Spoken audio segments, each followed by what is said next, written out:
All right, Skinny, let's get right to it. Lots to cover. First of all, it wouldn't be a Bengals opening week without some contract drama, and that includes this year one Jamar Chase. Everybody and their brother is wondering, will Jamar Chase be on the field against the New England Patriots? What's your take right now as we sit here a couple of days before the week one opener?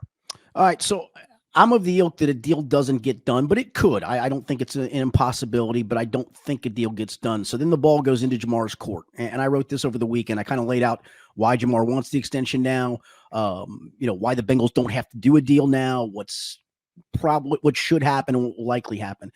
I don't even know if Jamar knows the answer, Mike. And I don't know if you think the same way let's just say this deal is not done and we get to Saturday night and he calls Zach Taylor and says, I want to play tomorrow if possible. Or maybe he just sticks to his guns and simply says, this is the leverage I got. I'm not playing until I sign. I don't want to risk injury until I sign. And I honestly don't know if he even knows the answer to this yet, Mike. Yeah, it's a great point, Skinny. And unlike situations like T. Higgins during obviously OTAs and even minicamp, he was not technically under contract. Jamar Chase is under contract, and that is the difference that I think a lot of fans need to take into account here. Now, it is hard for me to conceptualize, even imagine even a superior athlete like Jamar Chase getting up and hopping on the field on Sunday and playing legitimate NFL regular season snaps. Yeah, I mean, you hear it all the time. There's in shape and there's football shape, right? And he's a freak athlete. That part's a given. And I've joked about this when this started back in July that, he could roll out at 12:55 and make the decision on Sunday, September the 8th to play and still go out and bowl. And I believe that, but you do also risk the injury factor, right? You haven't got yourself up to any game speed at that point. You haven't taken game speed reps at that point. And I think there is a big difference. You maybe don't take those in practice either, but you at least come darn close. Certainly in those joint practices, you sure do, or at least come darn close to that. And he hasn't done any of that stuff. So then you risk that possibility as well. And this is a guy that wants a contract because he fears injury would wipe out the potential to have that big contract. There are both sides of this, and this is where everybody wants to take a side. Like, Jamar, you're under contract for 2 years, you have to play. I understand that side, but I also understand the side of the Bengals of, no, we control you at this cost where it is right now, and we risk if we guarantee you money, you getting hurt, and we get stuck with the bill when we didn't have to. So I just think it's a very complicated circumstance. And to your point, he would be the one rare exception to that, but I don't think you'd see him out there for 100% of the offensive snaps either. I think you'd see him out there on a partial basis. Absolutely not. And I don't think there's anybody who would expect that. I don't even really, in his heart of heart, think that Jamar Chase believes that. Here's my take on this. If the Bengals want him long-term on their roster with Joe Burrow, you get the deal done now because it's only going to cost more and more as we move forward. And there are exceptions to every rule. I know what the rule has been with Mike Brown and Katie Blackburn and the Brown Blackburn family. I get that. I actually respect it a great deal. But when you're in business, there always comes along cases that make sense to make an exception to the rule to get the most out of your business. To me, Jamar Chase is that exception. Yeah, I'm going to give two to that.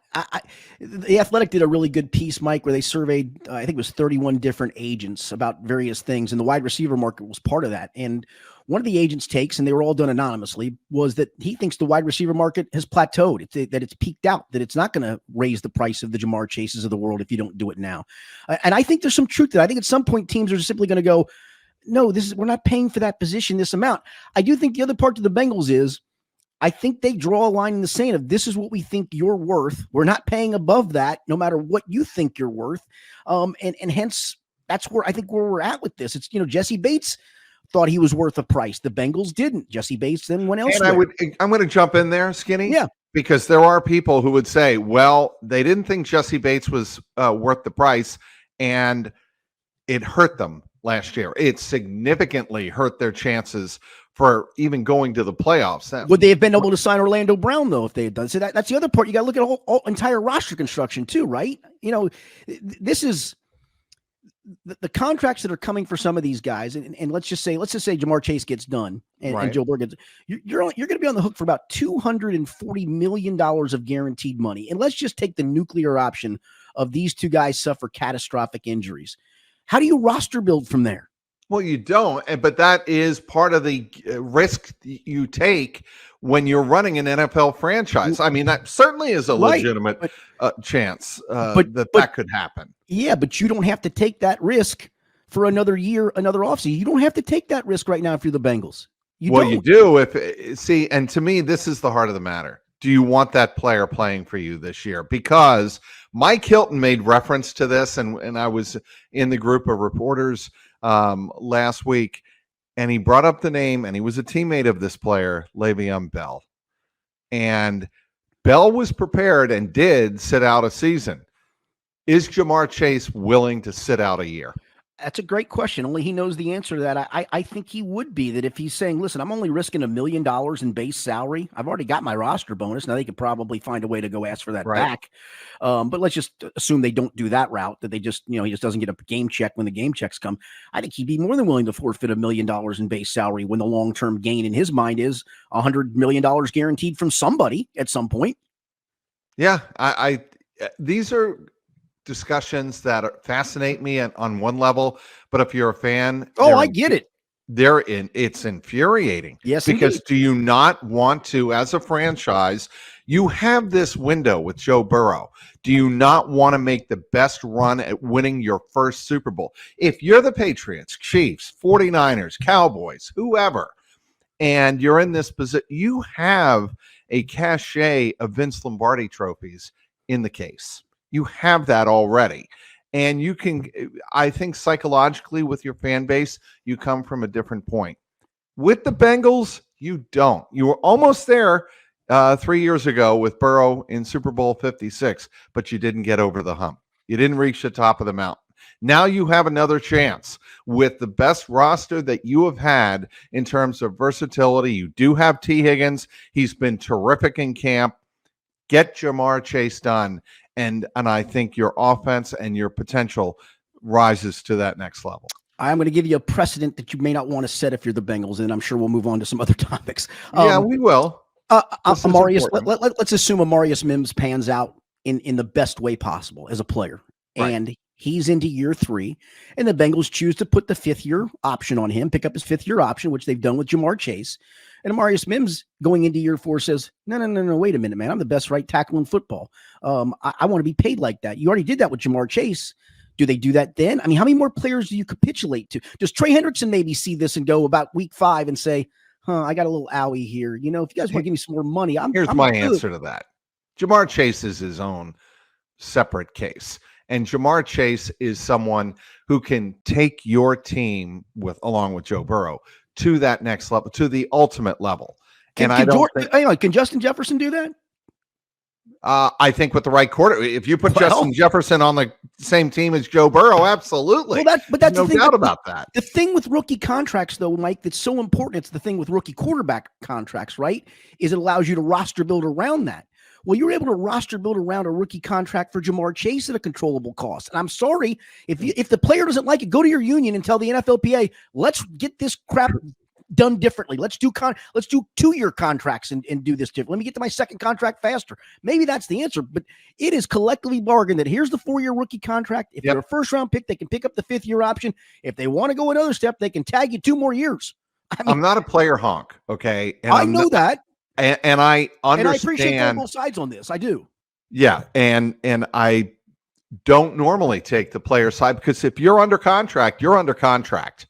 But Jamar Chase has said, well, screw it. I'm under contract, but I'm not going to play. That puts the Bengals in a very difficult position. So we're in the game of chicken. And Mike Brown doesn't blink very easily in the game of chicken. No, he never blinks. Yeah. Can you remember a case of him blinking? I really can't. No. I mean, told Carson Palmer, go retire, man. You want to quit? Go retire. I'm good. I mean, they didn't blink with Andrew Whitworth. They didn't blink with Jesse Bates. I don't They know don't if they blink. blink here. I just don't know. I hope they do. I hope Chase's side, wherever the money is, they come down to the level the Bengals feel comfortable. But I don't know where that is. Is that in Justin Jefferson territory? Is that in CeeDee Lamb territory? Is that more in Amon-Ra St. Brown territory? I don't know where that territory really is. All right, we do have a game to talk Yes, we about. do. Yes, we do. Yes, we do. Thank God. Against a team. Hey, Skinny, did you know this? I used to cover the New England Patriots. No, how long? I think it was 26, 27 years, something like that. 6 Super Bowls, something like that. Was Ron Meyer the head coach? He was not. And you know who else was not the head coach? Dick McPherson. That was another good one. Yeah. So I believe Dick McPherson was the last coach before Bill Parcells arrived on the scene the same year I arrived on the scene, 1993. You've covered a couple of good ones up there for sure. So this is a new era in Patriots football, and that is, of course, Gerard Mayo, the head coach, former linebacker for the Patriots, now with only 5 years of coaching experience, being promoted by Robert Kraft and the Patriots organization to head coach. They are not starting their rookie quarterback, Drake May, their number 3 overall pick in the 2024 draft. They are starting Jacoby Brissett, a one-time teammate of new Bengals captain Jermaine Pratt. How about that? That's pretty good. I was going to get into the captain stuff, and I still will. We still will, Skinny. But I want to talk about 2 players who will be on the field, Dax Hill and Trent Brown. Both were appointed starters by Zach Taylor officially on Monday. After practice. Your thoughts on Dax Hill winning his battle and Trent Brown being appointed to take over for the injured Amarius Mims? Yeah, I think about week 2 of camp that was trending in that direction, right? And it felt like it was trending more and more towards Dax. And certainly as camp was winding down, it almost seemed like he had a stranglehold on that starting job. I do think you'll see some DJ Turner. I don't know what role that would be. Is it to take some snaps off of Cam Taylor-Britt, to take some snaps off Dax Hill, to add another corner on the field when you need to add another corner? But I do, and Zach made that point yesterday that DJ is going to play and have some kind of a role. But and I don't think this is as much. I think this is the good part. I thought DJ Turner had a good camp, Mike. I don't think this is as much DJ Turner losing the job as it really was Dax Hill going out and winning the job. And I think that's a good thing. And I also think, Skinny, not that he didn't have to go out and win the job. He did. He had to demonstrate his ability to cover on the outside. But I think it behooves the Bengals for the future of Dax Hill for however long he's going to be in Cincinnati to have a starting role that engages him fully in the defense, as opposed to coming off the bench as a role player in that secondary. Yeah, I agree with that. But I think to your point, I don't think this was given to him by default. I think he actually, to his credit, went out and won the job. Yeah, and I think what the Bengals are expecting from this secondary, no question in my mind, they are expecting more creation of turnovers. That is something that certainly was lacking last year. And even you go back a couple of years, they haven't created a lot of turnovers. I think back in 2022, they were something like +6, +7, which is good. But I think Zach Taylor and company expects this defense, engineered by Lou Anarumo, to create more turnovers. And I think Dax Hill has the potential definitely of doing that, certainly with Geno Stone back there. Your thoughts on Trent Brown? Is he, and I had a friend of mine from New England joke about this, is he really going to be able to make it through whatever it is, 70 or 80? Or back a couple of years ago against the Steelers, remember it was 100 offensive snaps. Jamar Chase played every single snap. Is Trent Brown going to be able to make it through the game on Sunday? I think it's a legitimate question. I don't think he can. In fact, we do a thing, just for full disclosure, those of us on the beat, we have some individual in-game, we call it bean pools, or like dollar wagers on different things. And I joked with a couple guys yesterday at practice. I said, we need to have the first time we see Trent Brown puke as one of our bean pool wagers, because I mean, no, to answer your question, Mike, the good part is it's not going to be 92 degrees with 90% humidity, because I don't know how you would do that. I think the good news is, and we asked Zach this yesterday, and he gave us hey, we'll see how the week progresses. And that's the fair answer to what the question was about, Amarius Mims. He obviously named Trent the starter. I think that's more, again, Amarius's injury putting him back. But I do think we do see Amarius Mims in some way, shape, or form on Sunday getting some snaps. Maybe he doesn't progress this week, but he's been back out there the last few days doing some stuff in individuals. We don't get a chance to see the full practice right now. We don't get a full practice report till Wednesday, tomorrow. Right. And I would assume he probably would be limited. I think the good thing would be if you don't see him on the injury report at all, that he does go full. I think that would trend towards, I don't think they'd fully split the reps at right tackle, Mike, but they might. And at the very least, you'll see Amarius Mims in there some. If again, we'll see how this week goes. But even if not, is it Jackson Kirkland? Is it Cody Ford? Somebody's going to have to spell Trent Brown. They're just going to have to. Well, I think it'd be Cody Ford until I see Marius Mims doing sled work, which obviously all of the offensive linemen do. I'm not convinced that he'll be clear to play. Fair. No, that's fair. I mean, he's got to be able to punch. No question. And the punching is obviously probably how he strained his pec and why he's been sidelined. And there's no, in my estimation, there's no reason to put him out there and risk with a high degree of probability re-injuring himself. Is Cody Ford able to play a serviceable right tackle? I think so. I mean, people are going to say, well, it's Joe Burrow. You don't put Joe Burrow out there with Cody Ford, right? I disagree. I think they have enough confidence in Cody Ford that he can handle the job at right tackle without completely endangering Burrow's health. Yeah, and the other part too, Joe Burrow sees that side of the field, right? I mean, that right tackle, he can kind of adjust a little bit more than you can from the guy coming off your blind side. So, would you want Cody Ford to be a stonewall? Absolutely. But even if he isn't and has some slippage and doesn't perform 100% or 90% or whatever, I think Joe Burrow is able to mask that because he can see it coming. Okay. We have seen role reversal maybe a little bit in the NFL with the Patriots' one-time great offensive line and solid offensive line in front of Tom Brady really taking a hit. And the Bengals having a much improved offensive line in the last 2 to 3 years, obviously. The Bengals need to be able to get after Jacoby Brissett. That is a non-negotiable on Sunday. Agreed. He's really good, I think, at getting the ball out of his hands quickly, though. The times that the Bengals have played against him in different places, Indy, Cleveland, I've always admired him for doing that. I think he gets it out of his hands. He's got some mobility to him as well. But you tried to upgrade yourself at the interior pass rush. And I think this is a good time to see what it can do against a weaker offensive line. Can Sheldon Rankins get consistent push? Can he and BJ Hill work in concert to do that? And then you know what you're kind of getting from the outside guys. So yeah, I do. I think to your point, I think this is a precursor to see, is this pass rush better than it was last year? Because it needed to improve. I also think this is a really good opportunity to see the potential of Chris Jenkins Jr. Because against this kind of offensive line, it sets up for him to really demonstrate his freakish athleticism that we've heard all about ever since he was drafted, ever since we heard the nickname, the Mutant, saw those incredible workouts on YouTube and whatnot. This is a chance for Chris Jenkins, I think, as the third defensive tackle in. Would you say that's fair? Yeah. Third defensive tackle in to, really, if not get to the quarterback, be disruptive, blow up their run game. And yeah, I was there. You were there, right, in New England Christmas Eve, or were you not? I was not. That was one game I did not go to that year. Ramondre Stevenson, thanks to Von Bell, who will be on the field on Sunday. Von Bell forcing that fumble on Christmas Eve and handing the Bengals a hang-on 22-18 win. It was the last time these two teams met.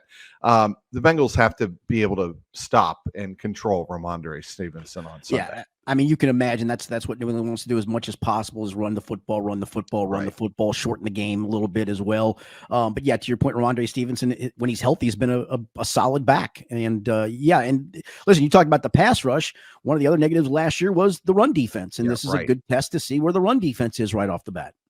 Your thoughts on the 8 captains? We had, I think, a surprise in Jermaine Pratt being named a captain. We mentioned that a couple of minutes ago, but Jermaine Pratt's a captain on the defense, along with, not surprisingly, Von Bell and Sam Hubbard. On the offense, it's Joe Burrow and 2 offensive linemen, Ted Karras, who returns as captain, and Orlando Brown Jr., and then the special teams captains, Evan McPherson along with Akeem Davis-Gaither.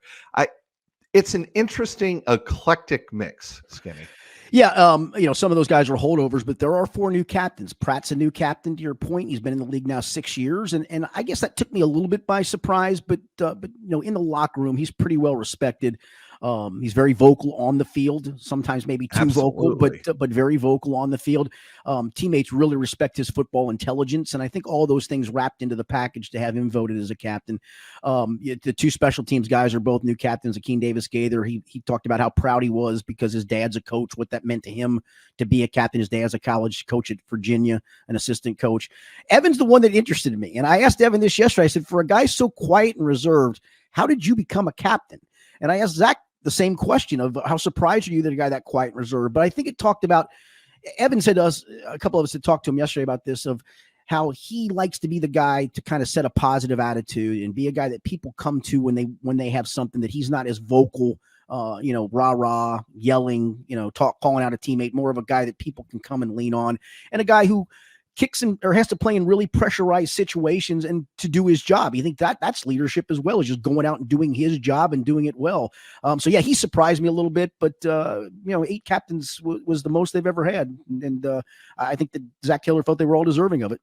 It may seem like a little thing, but when Evan McPherson was starting to build up Ryan Rico late in camp about he's done such a great job, just getting the ball down, and I'll take care of the rest. It's a very little thing, a small statement. But to me, that's kind of what we're talking about. That's why Evan McPherson is endeared by his teammates and why he was elected a captain. Agreed. And listen, that lets Rico know that I don't have to be perfect.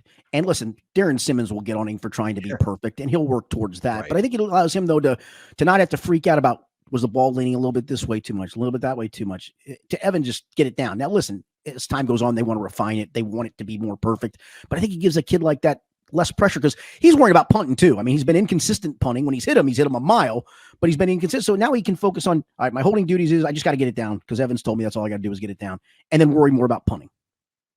And let's move on to one of the other captains that kind of intrigued me, Orlando Brown Jr. First time in his professional career that he's been elected a captain, and he made note of that with me on Monday afternoon. And you could tell, I mean, sometimes guys they say the right things. They say some of the cliches about what it means to be a captain. But when he started talking about what it meant to be a first-time captain in the NFL and having been around so long, it struck me as like, this actually really means something to him. Yeah, I mean, he's a guy that we go to a lot for quotes. I think there's something to be said about the leadership of that at times, that in losses, who are the guys you go to, right, Mike? I mean, we have our go-to guys, right? There's the go-to guys that win or lose are going to treat you with respect. And I get the guys that don't want to talk after losses. I no skin off my back, but I think some of that's leadership too. And I think teammates see that. And certainly he's a big man and commands a lot of respect just from his physical stature. I think his dad would be very proud, don't you? I agree. Absolutely. And do not think that thought didn't cross his mind either on Monday afternoon. Anything else you're looking forward to in this season opener with the Patriots on Sunday? Yeah, I think the last thing, Mike, would be how are the targets distributed without Jamar Chase, and even with Jamar Chase? I mean, who is the number 3 receiver? Is Yoshavash the third targeted guy? Is Mike Gesicki the third targeted guy? Is it Charlie Jones? I think that's the other part to me that's interesting, because I think Yoshi kind of emerges as the third guy. Is that how it's going to play out as the season progresses? And certainly we get a chance to see it for the first time in the opener. I'll tell you what's number 1 on my list offensively. How do they handle short yardage situations, and can they run the ball on 3rd and 1 and 4th and 1? Agreed. I think that's a legitimate point, but I think we've seen that 2 tight end package with Drew Sample and Eric all in there on running plays. I think that's where you're going to see the rookie get some snaps in some of the situations you're talking about. And I'm going to guess Zach Moss is the third, is that short yardage back for this team. And I actually think we're going to see a lot more expected of the rookies to produce heading into this season. Certainly Amarius Mims probably won't play, I'm guessing, on Sunday. But when you go down the list of other rookies, it fascinates me We already talked about Chris Jenkins Jr. You mentioned Eric All Jr. There is a lot of buildup with regard to him because I think he has had such a good training camp on an accelerated schedule. There's no way in my mind I thought at the beginning of camp he would be at this level where we're talking about him being an integral piece of their short yardage offense. Agreed. And I think that is that short yardage package. Him and Drew Sample is a 2 tight end set, and you can play action out of that. And you trust Eric All as a receiver. I think he is certainly the best 3 down tight end on this roster. Not the best pass catcher overall, not maybe the best blocker, but the best probably 3 down tight end. And I think in the next few years you're going to see him become that guy. The cliche we hear all the time is you never know about week one. And Zach, I asked Zach Taylor about this on Monday, and he said week one in the NFL is always about in-game adjustments. How well are you able to adjust what you haven't adjust to what you haven't seen before? And it's a great point. He's absolutely right. But I get back to this point, Skinny. They cannot lose this game. And to me, you don't have to blow them out by 40 points, but you have to really exercise your will. You have to command your will over an inferior team. They have to do that. If they demonstrate nothing else aside obviously from the win, they have to be able to show that they are better than an inferior team, especially when you're playing at home. And to me, that's what I'm looking for. I'm looking not only for the score for the Bengals to come out on top, but I'm looking for them to demonstrate that they know they're a superior team, go out and take care of business. Yeah, this isn't college football buy game for an opener, right? I mean, you're not going to have that discrepancy in points. But to your point, this is one of the 2 or 3 worst teams in the NFL on paper, New England. Right. And if you think the Bengals are a Super Bowl contending team with or without Jamar Chase, you go out and impose your will. I hope I'm not speaking out of line here, but I have an announcement to make, and I think it's going to be a great season, an exciting season, as the Skinny podcast and the Jungle Roar podcast are teaming up post-game following each and every Bengals contest, home and away this year. It should be really thrilling to work with the one and only Richard Skinner. And I guess, are we going to take turns hosting and who's driving the car, captaining the ship? We can certainly do that, but I like the way you captain the ship, Mikey. I do. I like to be the co-host. I'm not opposed to that. My ego's not so big. Well, I appreciate that, Skinny, quite a bit. But we're going to look forward to having an enjoyable season, an interesting season. Obviously, we've already had an interesting preseason and training camp with the Jamar Chase situation. I think one thing we didn't talk about is we've gotten to the point where Joe Burrow is second or third on the list of topics that we talk about every week. I assume he's ready to go. Don't you? I assume he is too, Mike, but I'm going to cringe the first time he has to brace his fall with that. He's going to have to. Yep. And it worries me.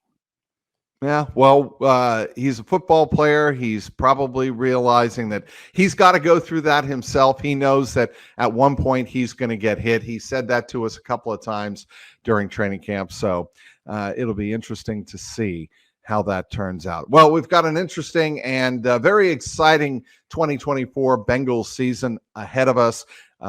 Certainly follow the Skinny podcast. Skinny does a great job covering the Bengals for local12.com here in Cincinnati.